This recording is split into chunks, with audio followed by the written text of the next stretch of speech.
Dunbenholden now moves to 6 points, and that brings them into 6th position, just ahead of Arnott Gardens, who also have 6 points, but they have superior goal difference, superior goal difference does Dunbenholden have. Goal difference of 0 to Arnott Gardens -1. So they move into the top 6 for the first time this season. Here's Jason Wright for Molynes. Wilson tries to get Rigg. Can he spark? Has been rather absent. Can't get it across. And that really sums up the Molynes attack. Here's an opportunity to build on. Frankson. Unwilling to shoot. Gets it back. Again unwilling to shoot. And he goes all the way back to Dimitri Edwards. And with that, you reckon the final whistle will come at any moment now. Dane Murray gets it to Devon Davis. Doesn't get the call. Play on, says the referee. Here's Stephen Barnett trying to turn away from Tyreek Wilson. Ends up giving it away.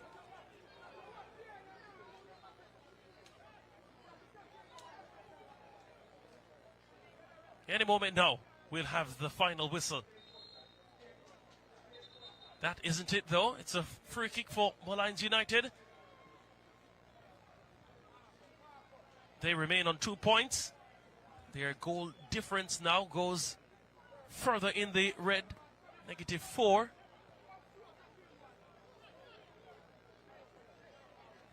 Dunbenholden, as mentioned earlier, moved to 6 in the table, just ahead of Arnott Gardens in 7th. Top of the standings is Montego United.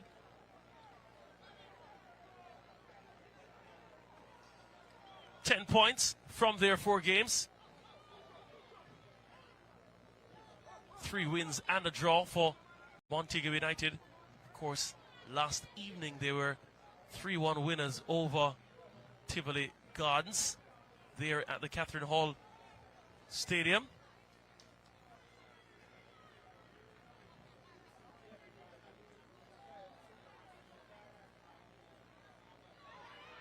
Time just ticking away.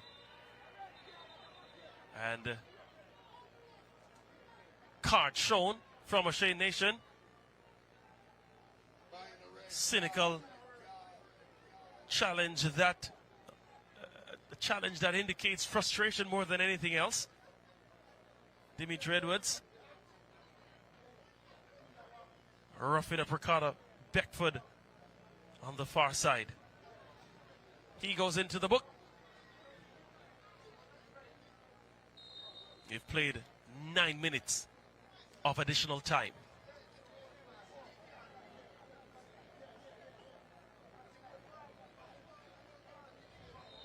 That's it, says AJAY Nation.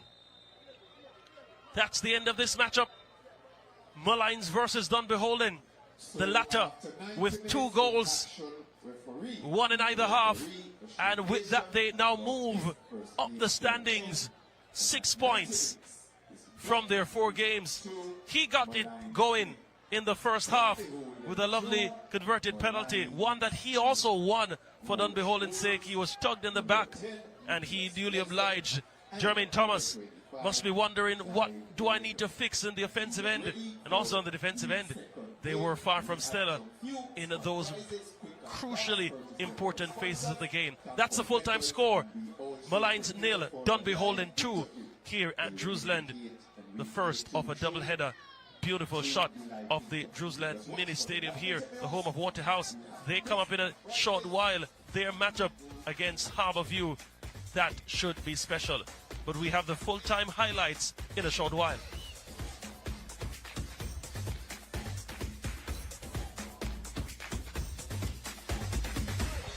Five o'clock kickoff. Let's look at the penalty call for John. And what will happen here?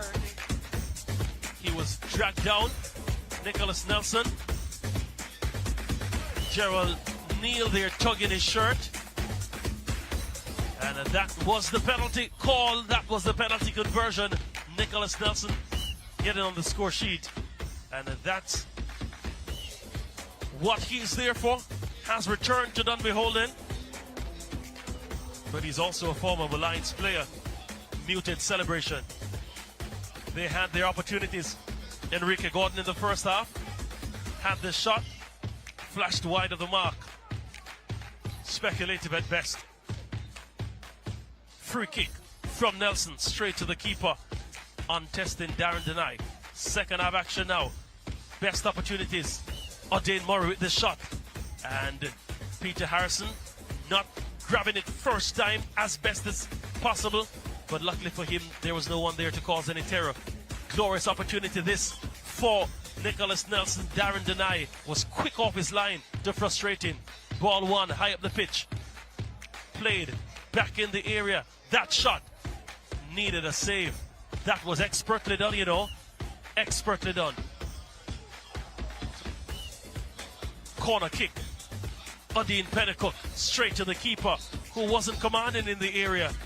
And luckily for Molynes, Odin Pennicook's header was directly to the keeper.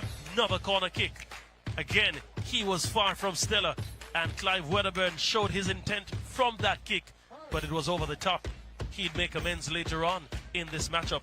Lovely play from Dorman to Nelson, across.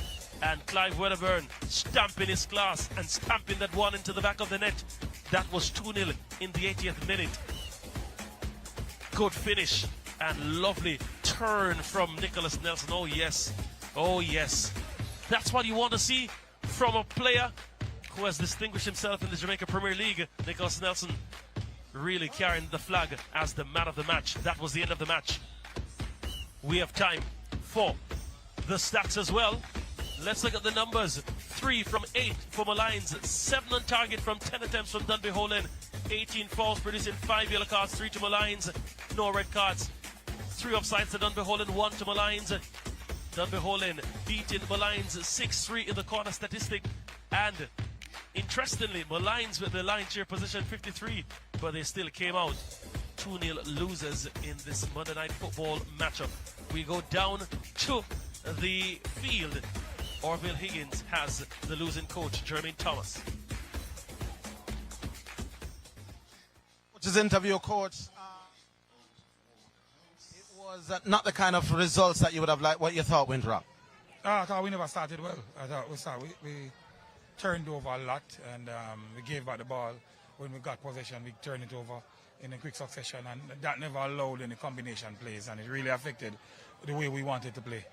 Right, the game ended 2-0. We saw you making 3 changes at the start of the second half. What was the thinking behind that? Some persons just weren't pulling their weight, and if you're not pulling your weight, then we're not going to keep you on the pitch. 45 minutes, you have to be doing better. And persons, I think, were very, very wasteful. As a result of that, we wanted others on the pitch to see what they could have had. And I think we got some more impetus going forward based on the changes. You saw it as well. We started combining a little bit more. And I think we came even a bit close to converting, but that's the nature of the game. You don't do well, opportunity wasted, not keeping possession, then you're going to be in trouble. Jermaine Thomas, one last question for you. Your goal scoring hasn't been happening. This game, you didn't get to go on the goal scoring sheet once again. What will you have to do differently next game?